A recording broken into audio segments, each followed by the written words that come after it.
Vamos conversar um pouco sobre essa proposta temática que nos foi trazida, que é o capítulo 14 do Evangelho de João, já no primeiro versículo: não se turbe o vosso coração, credes em Deus, crede também em mim. Então vamos conversar um pouco sobre essa ideia, sobre essa proposta, entendendo o contexto no qual essa frase foi proferida por Jesus. O evangelista João, todos sabemos, traz no seu evangelho um grande sentimento. É o evangelho que nós chamamos evangelho do amor. Tanto que ele não faz parte daquele grupo dos evangelhos sinóticos, Mateus, Marcos e Lucas. Porque a ocupação de João ao escrever o evangelho, já na sua idade mais avançada, uma idade madura, depois de passar por diversos acontecimentos, perseguições, já no final do século I, João vai escrever as suas memórias. E ele faz de uma maneira que não é cronológica. João não se preocupou em colocar os fatos numa historicidade cronológica. Ele vai registrar no seu evangelho os ensinos de Jesus. Ele vai se ocupar com aqueles ensinos que tocam, óbvio, a mente e tocam o coração. Ele já vai apresentar a estrutura de Jesus numa forma poética, falando do verbo, mostrando-nos que no seu evangelho estaria o verbo, a palavra, o ensino. Ele vai, então, enaltecer a figura do Cristo, a figura de Jesus, pelos seus ensinos. E assim ele faz, capítulo a capítulo, narrando fatos que tragam ou que trazem ensinamentos reflexivos. E no conjunto de capítulos, o capítulo 13, o capítulo 14, 15 e 16, nesse conjunto de capítulos, João narra o acontecimento que se deu na noite, em que eles, Jesus e seus apóstolos, estavam em num local fechado, na noite em que ele ali vai explicar para os discípulos, vai contar aos discípulos os acontecimentos daquela madrugada, daquela noite, e os acontecimentos que se sucederiam no outro dia. Por isso, o verbo turbar é muito importante nessa passagem. Porque se olharmos o capítulo antecedente, o capítulo 13, qual é o contexto que nós temos? Jesus reúne os seus discípulos e diz o evangelista que, sabendo Jesus do martírio pelo qual passaria, ele retira as vestes, cinge-se com uma toalha e começa a lavar os pés dos discípulos. Naquela noite, antes da refeição, antes de comerem, Jesus lava os pés dos discípulos. E ali, lavando os pés, Pedro se coloca recalcitrante a isso, dizendo que não permitiria que seus pés fossem lavados. E Jesus diz que se não lavasse os pés de Pedro, ele não entraria na vida eterna, ele não compartilharia com Jesus na vida eterna. E Pedro então diz: não só meus pés, Senhor, lava-me todo. E aí Jesus diz que aquilo que já estava limpo não precisaria ser lavado, porque ele já estava limpo com os ensinos que Jesus havia trazido, mas que bastava lavar os pés. E ali Jesus diz: vós me chamais mestre e senhor, e dizeis bem, porque eu sou. E se sou mestre e faço essas coisas, é para que vós a façais também, pois não é o servo maior do que o seu senhor. Ali Jesus dá um ensino àqueles discípulos, o ensino da humildade, o ensino do servir, o ensino do ser útil, do colocar-se útil para as pessoas, dizendo aos discípulos que ele, o Cristo, fazia assim. E ele foi acrescentar ao dizer: o Filho do Homem não veio para ser servido, e sim para servir, e sim para ser útil para dar utilidade à sua presença aqui na terra, como que ensinando aos seus discípulos que assim também deveriam fazer. Assim também, não o lavar os pés no sentido literal, mas o ser útil a todas as pessoas, o servir àqueles que precisam, ir ao encontro daqueles que necessitam de um amparo, de uma palavra amiga, de um abraço, de um calor humano. Era Jesus ensinando que não deveria aguardar as pessoas chegarem, mas deveria ir ao encontro das pessoas. Era Jesus demonstrando a atitude, o fazer, como que dizendo aos seus discípulos que eles precisariam colocar em prática os ensinos que eles haviam recebido. E aí Jesus diz isso a eles: se vós já sabeis dessas coisas, bem-aventurados sereis, se agora as praticares. Com essa frase, Jesus estava dizendo: não basta saber. Não basta saber. É preciso fazer. Não basta conhecer. É preciso demonstrar. E ali, naquele momento do lava-pés, vamos dizer assim, Jesus estava ensinando aos discípulos a serem úteis, a servir, a ir ao encontro dos necessitados, a limpar os necessitados, a limpar das impurezas da vida, das impurezas da alma. Como lá atrás ele havia pedido isso aos discípulos, que Mateus retrata muito bem no capítulo 10 do seu evangelho. Ide vós, pois, limpai os leprosos, curai os enfermos, expulsai os demônios, dai de graça o que de graça recebeste. Era ali, naquele momento, naquela noite, Jesus dizendo isso. Mas também naquela noite, Jesus começou a dizer a eles que seria traído, que seria abandonado por todos. Naquela noite, diz o evangelista João, no versículo 21 do capítulo 13 do seu evangelho, que Jesus turbou em espírito, turbou-se em espírito. Ou seja, naquele momento Jesus antevia, sabia que era chegada a sua hora. Pois assim diz o evangelista, que Jesus, sabendo que era a hora, que era a sua hora, que era a hora de voltar ao Pai, turbou-se em espírito. E naquele momento que Jesus falava dessa forma, Pedro diz para João, já que João estava próximo a Jesus, como que reclinado em seu peito, diz para João, para perguntar a Jesus quem iria traí-lo. E João pergunta a Jesus: Senhor, quem será? E ele diz: aquele a quem eu der o bocado de pão molhado.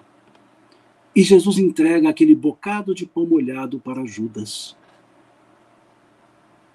E diz a Judas: o que tem que fazer, vai e faze depressa. O que tens de fazer, vai e faça depressa, e faças depressa. E os discípulos ouviram aquilo e não entendiam o que estava acontecendo. Não conseguiram entender ainda. E naquele momento, Pedro então disse para Jesus que não o abandonaria. Pedro diz a Jesus que ficaria com ele até a morte. Iria onde fosse necessário com ele. E o evangelista Lucas, no capítulo 22 do seu evangelho, Lucas retrata esse momento de uma maneira mais ampla.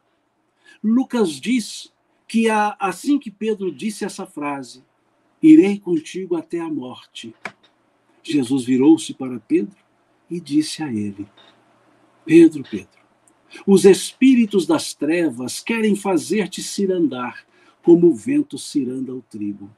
Mas eu orei ao Pai para que a tua fé não desfaleça. Tu, quando te converteres, cuida dos teus irmãos. E te digo mais, hoje ainda, antes que o galo cante, negar-me-ás 3 vezes. Tudo isso nesse momento, nessa noite. naquela noite em que ele ceava com seus discípulos, mostrando a eles que já havia chegado o momento, que haveria no ar uma certa tristeza. E ele foi dizer que era a hora de ele ir. E disse: para onde eu vou, vós não podeis ir agora. E Pedro, ali observando, Tomé vem e lhe pergunta: Senhor, para onde vais? Pedro pergunta: para onde vais? E Jesus disse que ele sabia o caminho. E Tomé então diz: Senhor, mostra-nos o caminho. E aí Jesus diz a ele, lá no versículo 6, diz a ele: eu sou o caminho, a verdade e a vida. Ninguém vem ao Pai senão por mim. São os momentos mais ricos de ensinos que Jesus levou aos seus discípulos. Os momentos mais ricos, capítulo 14, 15 e 16 do Evangelho de João, que precisamos ler com os olhos bem atentos e o coração bem aberto. E ali ele diz: quem a mim me vê, vê o Pai. E Felipe pergunta a ele: Senhor, mostra-nos o Pai. Ele diz: como ainda pede-me para mostrar o Pai, se estou convosco? E aí entendemos aquela introdução do Evangelho de João, que o Verbo estava com Deus. Jesus era o Verbo de Deus, a palavra, o ensino que vinha do alto, a palavra ou as palavras de vida eterna. Tudo ali naquele momento. Aí sim, com esse momento, Jesus dizendo que estaria sozinho, que todos dispersariam, dizendo que Judas o trairia, dizendo a Pedro que ele mesmo o negaria. Aquele clima, então, ou naquele clima, vem Jesus dizendo a eles: não se turbe o vosso coração. Não se turbe o vosso coração. Ele que trazia o coração turbado, conforme dito por João, versículo 21 do capítulo 13, estava levando o alento aos outros. Jesus que sabia pelo que passaria. Jesus que sabia que seria denunciado, que seria preso. Jesus que sabia que seria martirizado, açoitado, que seria levado à crucifixão. Jesus que de tudo isso sabia, dizia aos seus discípulos: não se turbe o vosso coração. E em seguida, ele diz: credes em Deus, crede também em mim. Essa frase é muito importante. Essa frase é muito significativa, porque ele diz: credes em Deus, crede também em mim. Observemos a estrutura verbal dessa frase. Ele utiliza o verbo crer. Credes em Deus, crede também em mim. Mas o verbo crer está conjugado em duas formas diferentes. Quando Jesus refere-se à crença em Deus, o verbo crer está no presente do indicativo, está na forma indicativa, no tempo verbal presente do indicativo. Credes em Deus. Credes em Deus é uma constatação. Jesus está partindo de uma constatação, dizendo: vocês creem em Deus. Ele já constatou isso. Credes em Deus.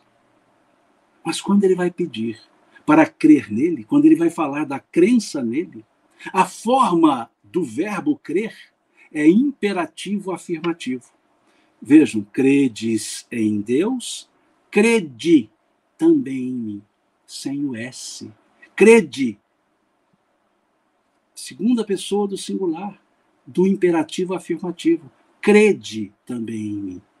Quando nós usamos o imperativo afirmativo? Quando estamos pedindo. Quando estamos pedindo com veemência, com força. Um pedido forte, quase que uma ordem. Então ali Jesus parte da constatação: credes em Deus? E faz um pedido a eles: crede também em mim. E Jesus fala isso: crede também em mim, já naquele momento, por assim dizer, crucial.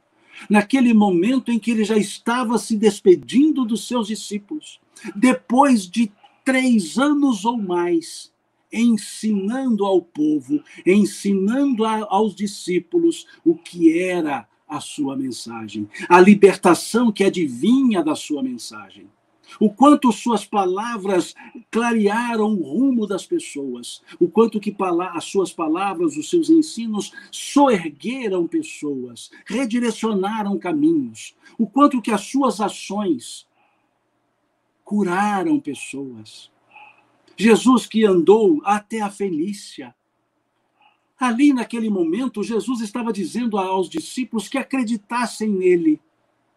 E quando Lucas vai nos explicar melhor esse ponto, ele vai mostrar naquela fala de Jesus a Pedro: tu, quando te converteres, cuida dos teus irmãos. Naquele momento, Pedro ainda não havia se convertido. Pensemos. Jesus dizendo a Pedro: os espíritos das trevas querem fazer-te dobrar, cirandar, como o vento dobra o trigo. Em outras palavras, os espíritos das trevas querem te derrubar, Pedro. Mas eu orei ao Pai para que a tua fé não desfaleça. E te digo mais, hoje ainda, antes que o galo cante, negar-me-ás 3 vezes, e acrescenta: e tu, quando te converteres, cuida dos teus irmãos. E por isso, então, ele pedia: credes em Deus, crede também em mim.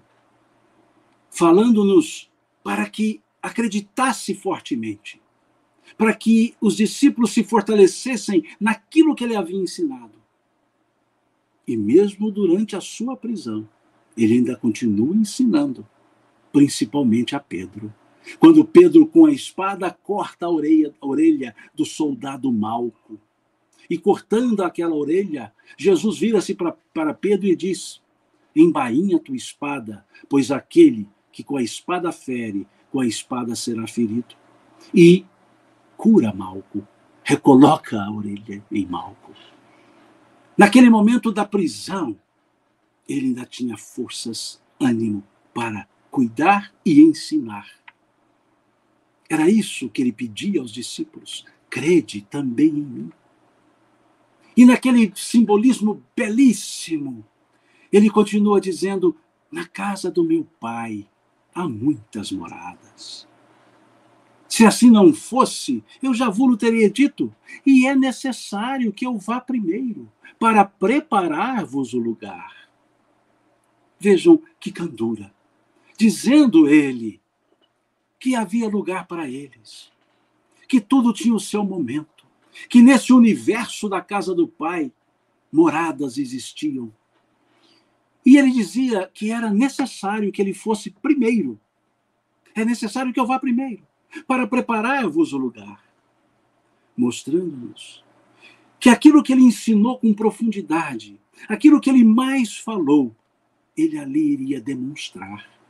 Porque ele falou da vida que não se acaba. Ele falou da vida que continua. Ele falou do reino que não é deste mundo. Ele falou durante todos os seus ensinos das alegrias que nos esperavam quando tivéssemos as nossas condutas certas. As bem-aventuranças advindas das condutas certas. Falava-nos da casa do Pai, falava-nos da necessidade de nos prepararmos para a casa do Pai. Como a nos dizer que a casa do Pai é o nosso lar efetivo, não a colônia, nosso lar, o nosso lar.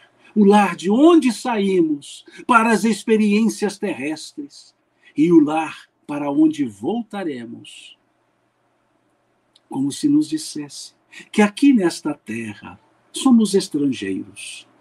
Somos estrangeiros porque somos espíritos, não somos matéria. Que o mundo da matéria nos recebe espíritos que envolvemos-nos de matéria, corporificados, encarnados, mas que a nossa pátria verdadeira, que o nosso lar efetivo não era aqui. Quando dizia eu que é necessário que eu vá primeiro para preparar-vos o lugar, estava dizendo que todos nós temos o nosso lugar, que todos nós, um dia, alçaremos esse nível evolutivo de não mais precisar vir para a matéria. Bem ao encontro do que nos falou os Espíritos, na questão 116 do Livro dos Espíritos, quando disseram-nos, quando perguntados por Kardec, haverá espíritos que permanecerão para sempre nas camadas inferiores da evolução? Eles disseram, não, todos evoluirão. Todos nós teremos o nosso momento. E Jesus foi nos chamar a atenção para isso, quando então ele diz, eu sou o caminho, a verdade e a vida, e ninguém vem ao Pai senão por mim. O verbo vir, e não o verbo ir. Ninguém vem. Não disse, ninguém vai. Há diferença? Há. Quando eu digo vem, eu estou. Quando eu digo vai, eu fico. E Jesus não ficava, Jesus já estava com o Pai. Simbolicamente, ele nos disse isso, meu Pai e eu somos um. Quem me vê a mim, vê o meu Pai. Quem me vê a mim, vê aquele que me enviou.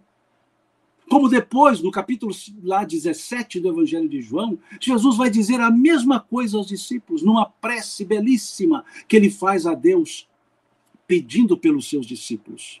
É a prece que Jesus pede pelos seus discípulos. E lá ele diz, para que vós estejais em mim, eu em vós, e nós, como um no Pai. Mostrando que esse simbolismo, meu Pai e eu somos um, era estendido a todos, dizendo, e nós somos um no Pai, eu em vós, vós em mim, falando com seus apóstolos.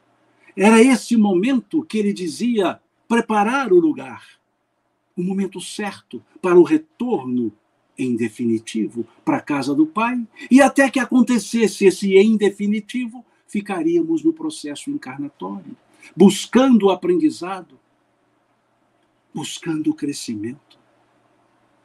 Não se turbe o vosso coração, como que a nos dizer que aqui na Terra teremos momentos difíceis, teremos momentos fáceis, que aqui na Terra teremos frustrações, que aqui na Terra frustraremos pessoas, mas que aqui na Terra também poderemos atender as pessoas, cuidar das pessoas.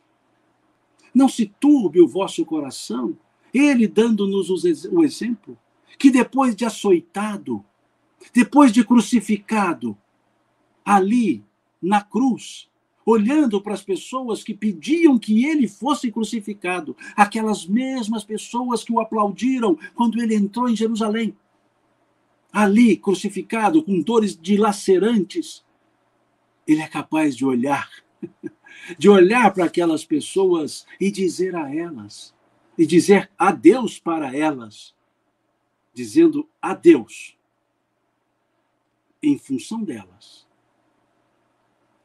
Pai, perdoa-lhes, eles não sabem o que fazem.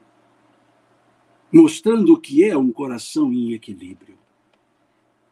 Com as dores físicas, que ali na cruz também ele dizia, tenho sede, mostrando a sua necessidade, mostrando que precisava de um alento para o corpo. Tenho sede. Ele ainda foi capaz de dizer, perdoa-os, eles não sabem o que fazem.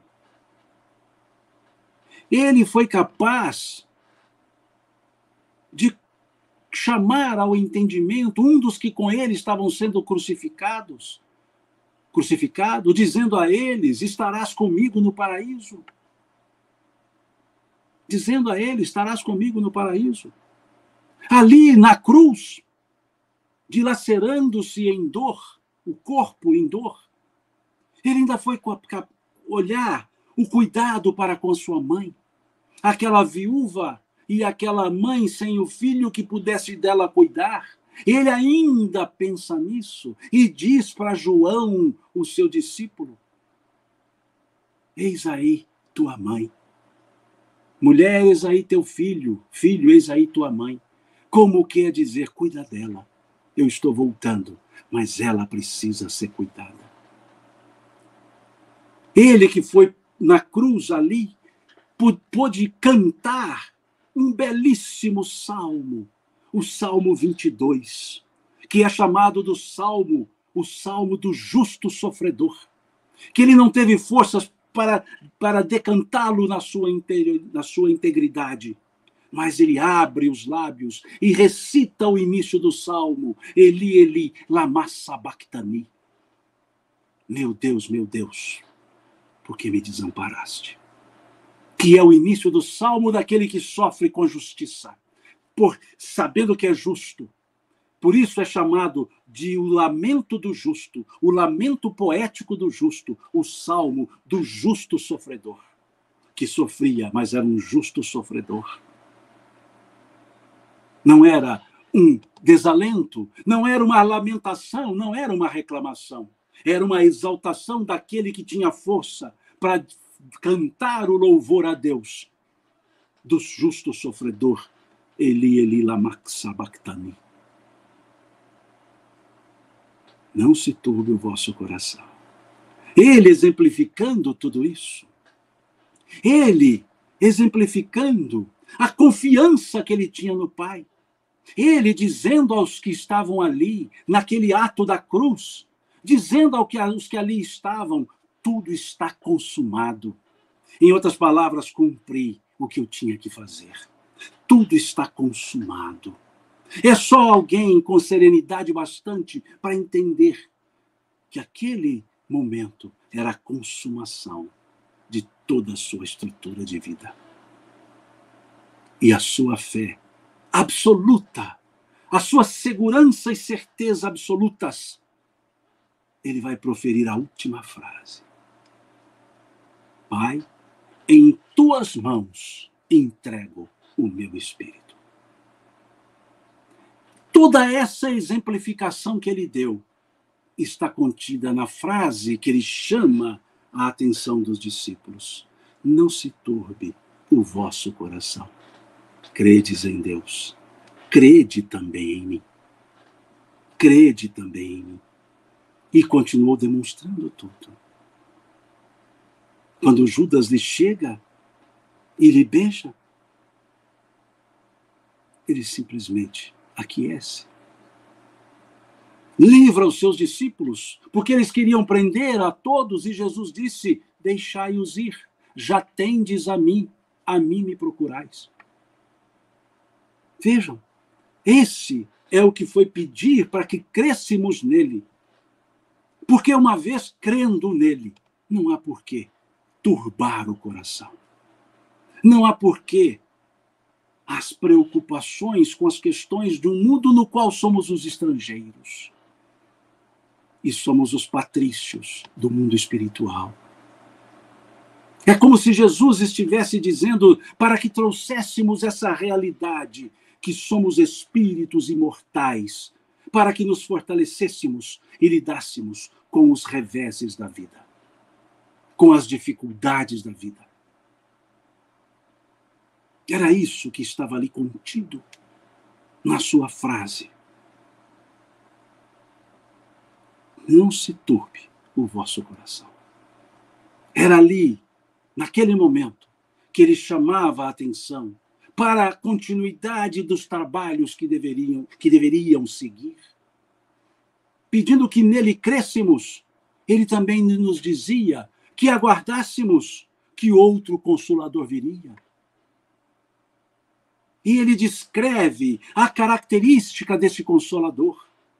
Ele descreve em 5 atos. Ele coloca 8, 9 características desse Consolador. Se me amais, guardareis os meus mandamentos. Lá no versículo 16 do capítulo 14 do Evangelho de João. Se me amais, guardareis os meus mandamentos, e eu vos enviarei um outro Consolador, para que fique convosco para sempre. O que mostra que não é pessoa. Pessoa não fica para sempre com os outros. Enviarei outro Consolador. Por que ele havia dito? Por que ele disse isso? Porque ele havia dito que iria primeiro, que ele agora não estaria mais aqui. Mas outro Consolador viria no tempo certo. Se me amais, guardareis os meus mandamentos, e eu rogarei ao Pai, e ele vos enviará um outro Consolador, para que fique para sempre. Depois, mais à frente, no versículo 26 do mesmo capítulo 14, ele vai dizer: mas esse Consolador vos ensinará todas as coisas, vos ensinará, trará coisas novas que ele não havia ensinado, vos ensinará todas as coisas, e vos fará lembrar de tudo quanto vos tenho dito. E vos fará lembrar, mostrando-nos que esse Consolador não se apartaria dos ensinos de Jesus. Que esse outro Consolador faria-nos lembrar do que Jesus nos ensinou. Mas ele ensinaria coisas também. Se olharmos depois no capítulo 15, lá no versículo 26, salvo engano, Jesus dirá: esse Consolador testificará de mim, dará testemunhos de mim. No capítulo 16, salvo engano, versículo 13 à frente, Jesus vai dizer: muitas coisas eu vos tenho que dizer, mas vós não podeis suportá-las agora. Mas quando da parte do meu Pai, um Consolador ele enviar, ele vos guiará, ele vos guiará e vos anunciará o que há de vir. E logo em seguida ele diz também que esse Consolador glorificará o Senhor. Então, um Consolador que ali ele promete naquele momento que ele pediu para que não turbasse o coração, porque eles não ficariam sozinhos. A humanidade não ficaria sozinha. Teria outro Consolador que ficaria para sempre, que ensinaria as coisas, que lembraria os ensinos de Jesus, que testificaria de Jesus, que guiaria-nos, que anunciaria o que havia de vir e glorificaria o Pai. 7 características, melhor dizendo, para esse Consolador que os Espíritos nos dizem. Capítulo 6 do Evangelho segundo o Espiritismo. A doutrina espírita. Naquela mensagem belíssima do Espírito de Verdade, levando-nos mais uma vez uma palavra como que nos dizendo que não turbássemos o coração. Porque ele diz, numa mensagem de uma página, mas ele diz: venho como outrora, aos filhos desgarrados de Israel, trazer a verdade e dissipar as trevas. O Espiritismo, como outrora a minha palavra, deve lembrar aos homens que acima deles reina o Deus justo, Deus bom, que faz germinar as plantas e crescer as ondas. E segue a mensagem. E lá, mais à frente, ele diz: espíritas, amai-vos, eis o primeiro ensino, instruí-vos, eis o segundo. Todas as verdades, diz o Espírito de Verdade, todas as verdades se encontram no cristianismo. Os erros que nele se enraizaram são de origem humana. É como se estivesse nos lembrando aquilo que Jesus nos disse, para que perseverássemos, para que continuássemos, para que não turbássemos em coração, para que crescêssemos nele, nos seus ensinos, nas suas palavras. Palavras que, nas palavras de Pedro, eram palavras de vida eterna, e não palavras soltas no vento. Como disse o apóstolo Pedro, quando Jesus vai dizer a eles: é necessário que eu vá, porque se eu for o Consolador não virá. É necessário que eu vá, pois se eu for o Consolador não virá. E Pedro diz a eles: Senhor, se tu fores, com quem nós ficaremos? Vejamos essa pergunta do apóstolo Pedro, naquele ar de isolamento. Senhor, se tu fores, com quem nós ficaremos? Pois só tu tens as palavras de vida eterna. Vejam, só tu tens as palavras de vida eterna. Com quem nós ficaremos? Então, todo momento, em todas as circunstâncias, Jesus chamava a atenção para acreditarmos nele, para termos-lo como o nosso referencial, para termos a certeza nele. Quando ele diz, crede também em mim, quando ele pede, crede também em mim, é como se pedíssemos para que desenvolvêssemos a fé. Não a fé no sentido de uma crença religiosa, mas a fé no sentido da certeza nele, da certeza em Deus. Emmanuel nos traz ensinamentos belíssimos sobre esse aspecto da fé. Quando olhamos uma das suas respostas do livro Consolador, na questão 354 do livro Consolador, Emmanuel nos fala: ter fé é guardar no coração a luminosa certeza em Deus, certeza que ultrapassa os limites das crenças religiosas. Vejamos que perfeição, vejamos que ressonância, vejamos como se coaduna essa fala de Emmanuel com o pedido do Cristo: crede também em mim. Ter fé é guardar no coração a luminosa certeza em Deus, certeza que ultrapassa os limites das crenças religiosas. Mostrando-nos Emmanuel que a fé é uma relação direta entre Criador e criatura, que a fé é o amálgama que nos une, que nos liga ao Criador. E dizia o Cristo: tudo que pedires ao meu Pai em meu nome, ele vos concederá. Capítulo 14. Tudo que pedires ao meu Pai em meu nome, ele vos concederá. Pedindo apenas que crescêssemos nele, que tivéssemos essa certeza em Deus, que ultrapassássemos os limites das crenças religiosas no quesito fé. Mas o mesmo Emmanuel, no capítulo 40 do livro Vinha de Luz, Emmanuel vai nos falar sobre essa ideia da fé. E ele nos fala que a árvore da fé viva não cresce miraculosamente nos corações, mostrando que a fé não é um estalar de dedos, mostrando-nos que a fé é uma construção, é uma árvore que cresce, mas não cresce miraculosamente. A árvore da fé viva não cresce miraculosamente nos corações. E acrescenta Emmanuel: a conquista da crença edificante não é serviço de menor esforço. A conquista da crença edificante não é serviço de menor esforço.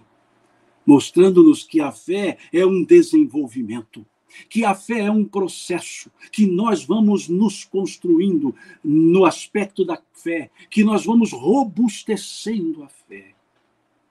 E mais uma vez, o apóstolo Pedro nos dá um indicativo de todo esse processo de construção da fé. Todo esse processo do crede também em mim.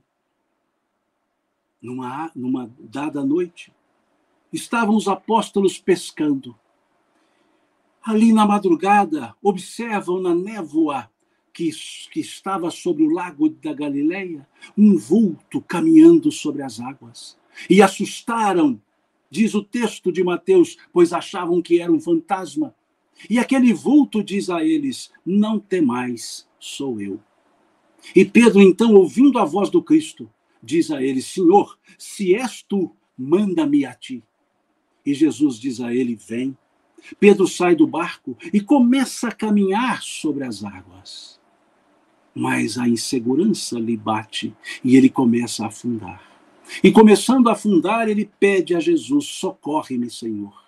E Jesus lhe segura pela mão, o levanta e diz a ele: homem de pequena fé. Homem de pequena fé. Fé tem tamanho? Tem. Porque a fé é um processo de desenvolvimento.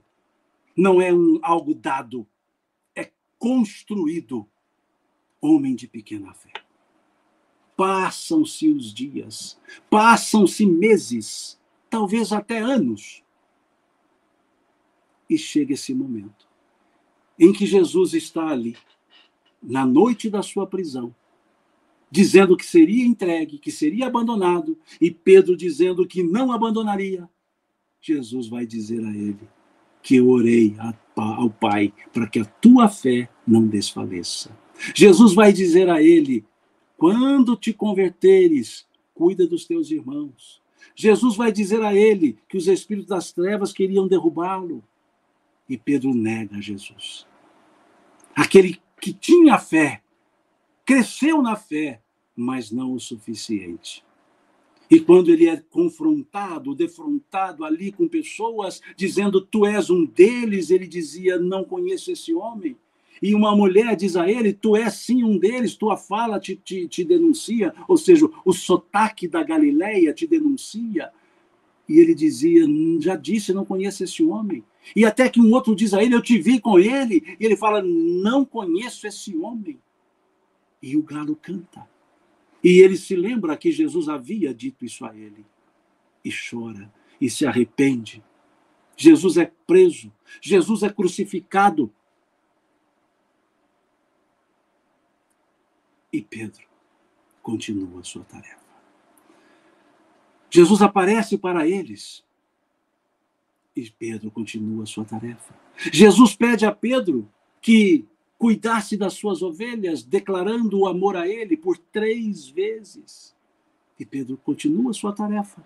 E aquele Pedro que foi chamado de pequena fé, aquele Pedro que titubeou na fé, estava subindo a escadaria do templo, junto com João, capítulo 3 do Atos dos Apóstolos. Subindo a escadaria, um paralítico lhe pede uma esmola.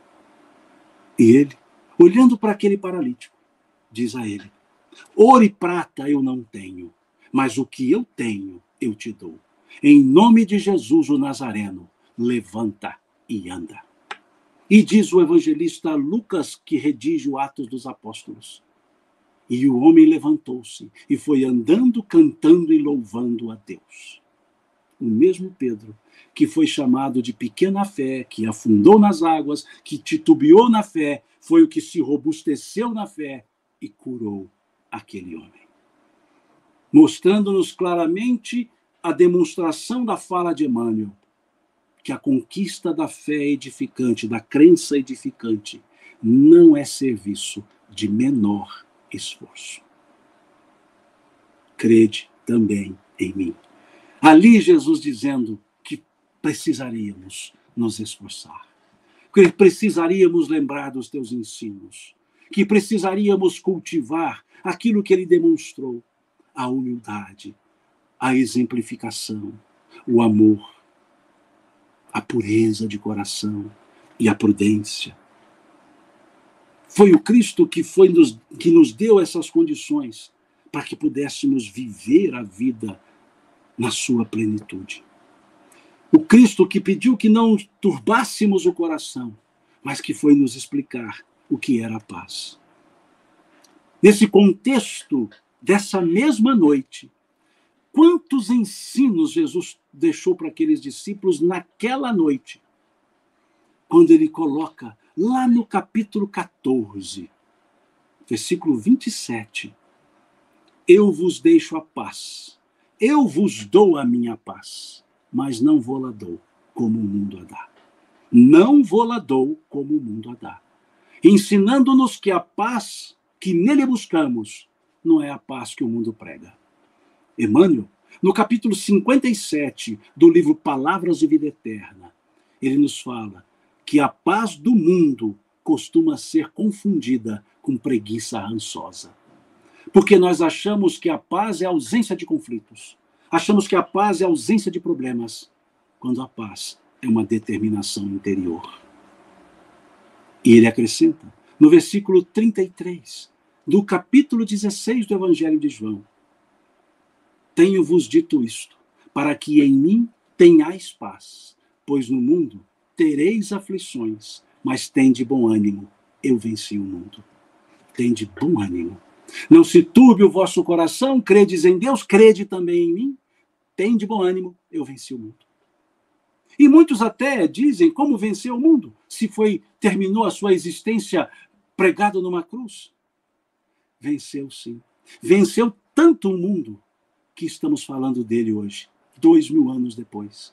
Venceu tanto o mundo que a história se abriu para colocar antes dele e depois dele, antes de Cristo, depois de Cristo.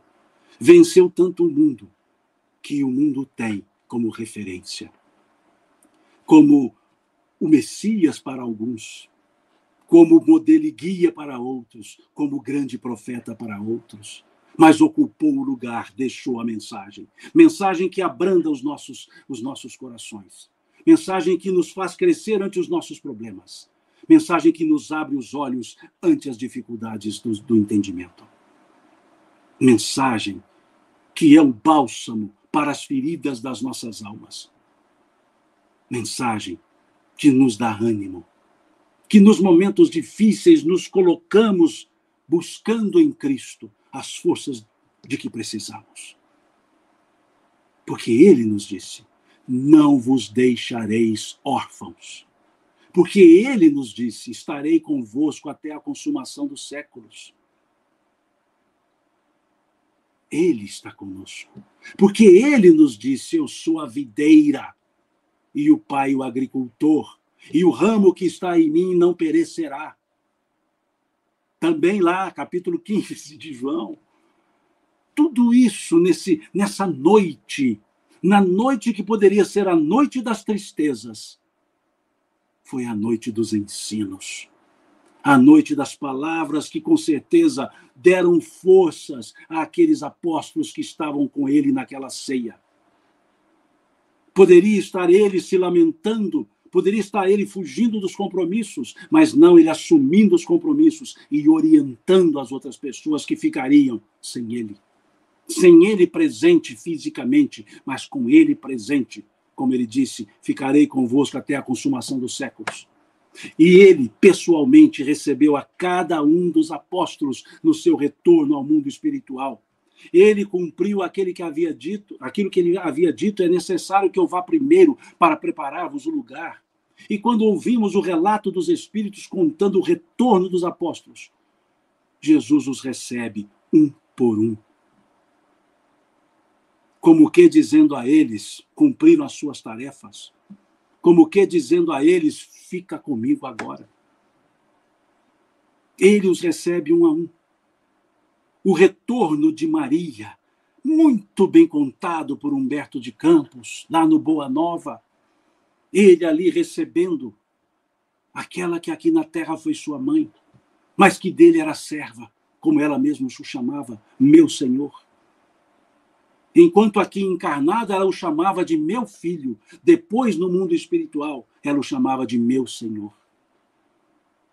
Recebeu Paulo de Tarso, recebeu Pedro, recebeu João, recebeu André, recebeu Tiago, recebeu Bartolomeu, recebeu Filipe, recebeu Judas o Iscariotes, recebeu Judas o Tadeu, recebeu Simão o Zelote. Recebeu a todos, porque ele havia dito, é necessário que eu vá primeiro para preparar-vos o lugar. E o nosso lugar também está preparado. O nosso lugar também existe. E também seremos recebidos se cumprirmos o nosso trabalho.